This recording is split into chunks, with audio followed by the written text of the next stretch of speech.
Coming up next, today it appears we found the missing link, not between Neanderthals and humans. More exciting, missing link. Today we're going to talk about dysautonomia. This condition is far one of the number one causes of almost every single chronic condition out there. If it's a cause, it is definitely a factor in play. From gut issues to immune challenges, we're talking behavior and emotional challenges in kids. But the thing is it's often missed or at best misdiagnosed by a medical doctor or a pediatrician, even today. Even if they've heard of it, they either don't understand it or more importantly, don't know how to help it. So parents, this video is for you. If your kid struggles with a bunch of different chronic health issues negatively affecting them that stretch across multiple systems, sleep, gut, their immune system, behavior, their emotional regulation, their nervous system, their responses, and more. Small things lead to giant blowout responses. If that one-to-one is not there, if things are amplified, this is for you guys. Today, my goal is to connect. If we can look at the way that chronic conditions develop in kids today and put a common linkage in there, we usually find one thing, no matter how many medical doctors or specialists you have on your team, how many tests, how many pokes, how many prods, how much blood is drawn, how many tests, how many therapies, how many exams have been run. They're going to find this link, and it causes so many health struggles in kids. They just don't know how to look for it as the problem. You got to look at things through a little bit different lens. So as always, I'm going to ask you if you are experiencing anything like this with your kiddos, anybody in your family, if you have young children in your family, nieces, nephews, grandkids, you have friends with kids that just, their systems are on the fritz, please share this with them. Shoot them a DM, shoot them a text, share it on YouTube, give it that thumbs up. I love those subs. Sub. Woo, I get a sub. It's like ice cream for the whole family. If you know somebody this could help, please share it with them. It may mean the world of difference to them.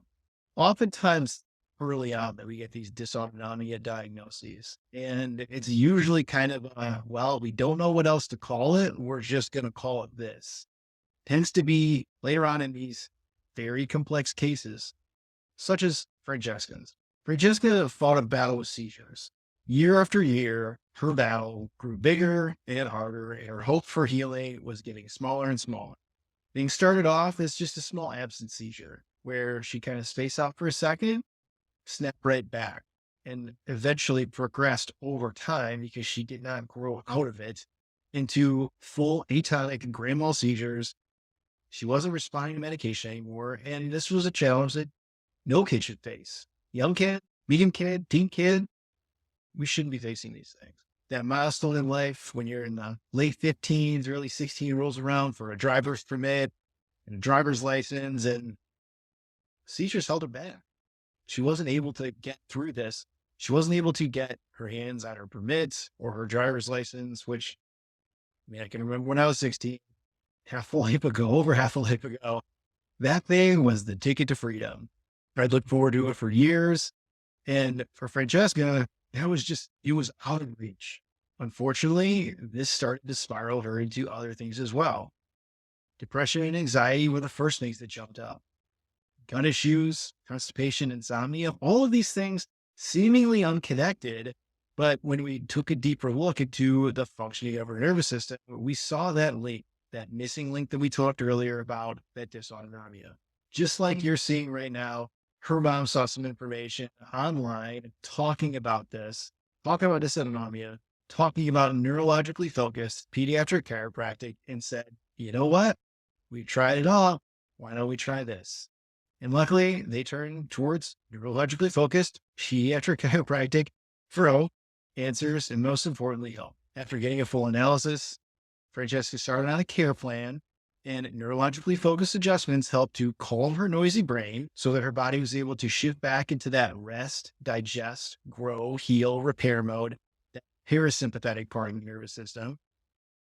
Her neurological balance was restored between that sympathetic portion, that fight or flight, go, go, go, go, go, and that parasympathetic portion that works on the regulatory processes of the body. Her body and brain were less overwhelmed by all of the stress of everyday functions, and that's when the healing really started. Why do I tell you this? Where's Francesca at now? Francesca's not my kid. Can my kid be like Francesca? I hope so. Francesca is 11 months seizure free. She's thriving. Things are going pretty well.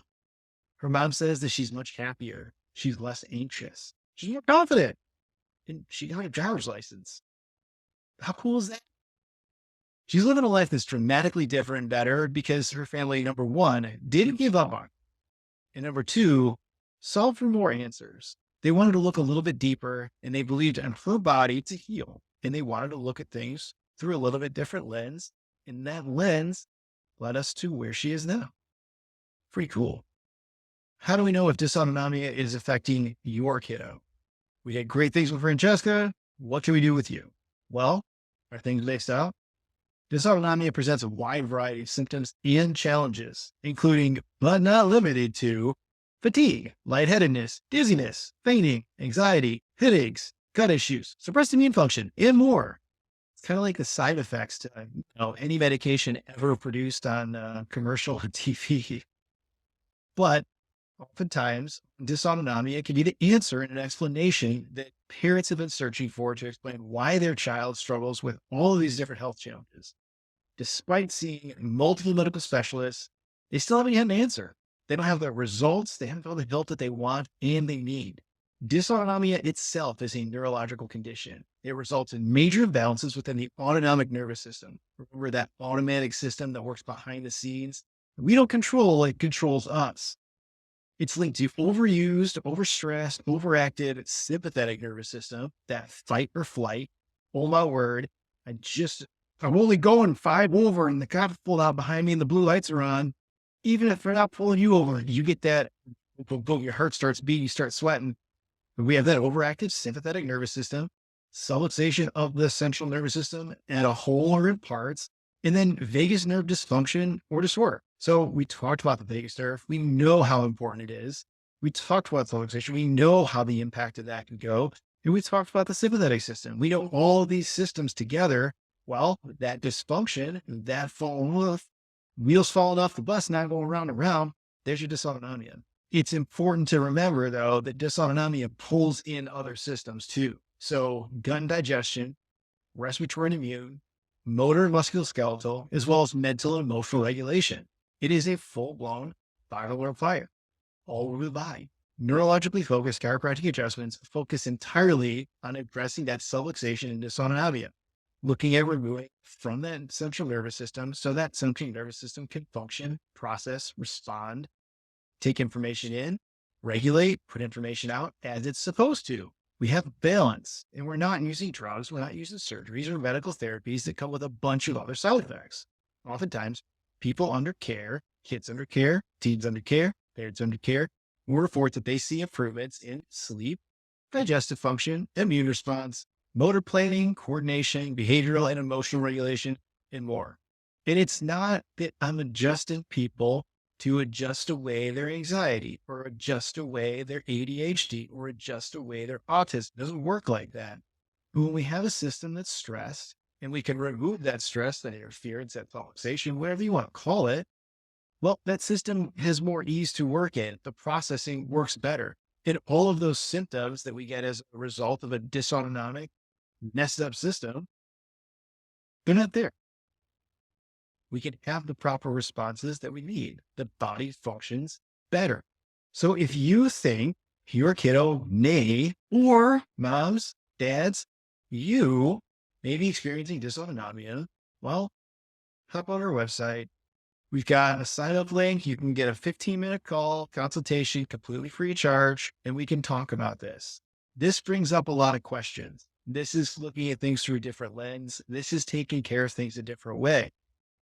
And that brings questions, and that makes us inquisitive, and that makes us want to know more. So this is a great opportunity to hop on there, ask questions, learn some more. If that leads you to say, hey, let's get this checked. I'm ready to jump on board. I want to have my child assessed for dysautonomia, then give us a call. The very first step is going through a thorough case history, getting a good set of scans to measure the central nervous system, the autonomic nervous system, regulation, balance, output, and the interplay between that sympathetic and parasympathetic nervous system of you or your child to come up with a plan, to come up with an idea of how we're going to take care of this, to figure out how we're going to bring this system back into where it should be, into that normal operating range where it's healthy and it functions well. So if you're ready to get started, hop on that part of our page that says get started. Schedule that 15-minute phone call with me. Let's get a conversation rolling. If you still have questions, drop them below, comment, share. Let's get this word out. Let's help these kids. Let's help you, moms and dads. Let's get these systems working like they need to. I'm here for you. I'm ready for you. Talk to you soon. Take care.